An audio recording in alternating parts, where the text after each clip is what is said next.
Hey guys, Lost here, and as many of you probably know, No Man's Sky did not get off to a great start when it was initially released, but it now has a recent update, the Foundation update, which allows you to build bases in the game, and it looks fantastic. So here are 10 cool player-made bases with the new update that has just been released. Now keep in mind, this video will not be super long. This is just a few pictures of some creations some players have made in the community. So here we are at number 1. This first base has been created by Reddit user McNamains. It resembles the Alma Mater's campus library in Oberlin, Ohio, which is the picture right there on the right. So with some of the basic tools that this update has provided, you can make bases a lot like this one. It has some pretty nice architecture, a lot like you might find in the 1970s, kind of this industrial look, and a really nice starting point. This second base was made by Reddit user Timmy Saint. He made this snowy fortress that really blends in well with the surroundings.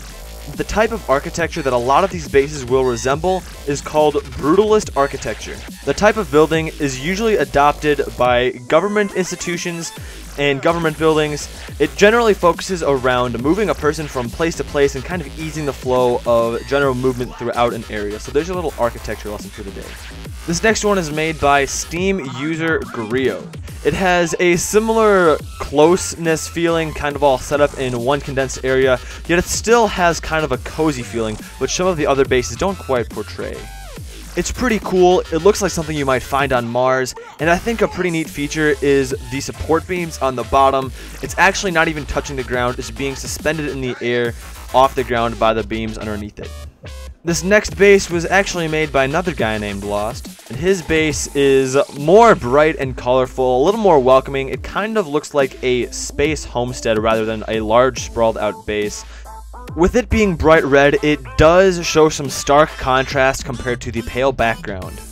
It gives off more of a Frank Lloyd Wright kind of organic idea of its architecture. I'm definitely no architecture expert, but that's kind of what it reminds me of.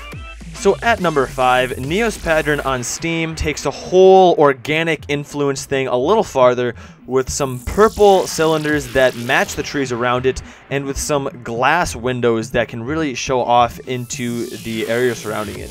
This base sits between two mountains. I would definitely not mind living here myself.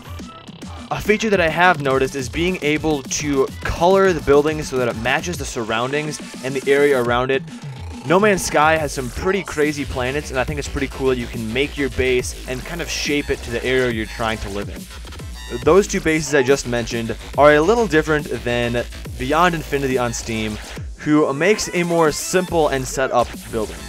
Out of all the bases on the list, this is actually my personal favorite. I'm a huge fan of the floor-to-ceiling windows that go all the way around the base and on top of the base, especially with that little overhang deck part. I would love to live in a house with that many windows to see the world around me and kind of be inside it. Here at number 7, we have Patty Spivito's base, which is actually levitating in the air, and it seems to have a landing pad also in the center of it. This base does show off that in the new update you can kind of bend the laws of physics and modern architecture, but this is space and I would definitely live here too. Now this one is probably my second choice simply because it shows off kind of the green foliage rather than the more dark and almost drab looking colors we've seen with other bases, but I definitely like the green foliage and the open area surrounding this base location.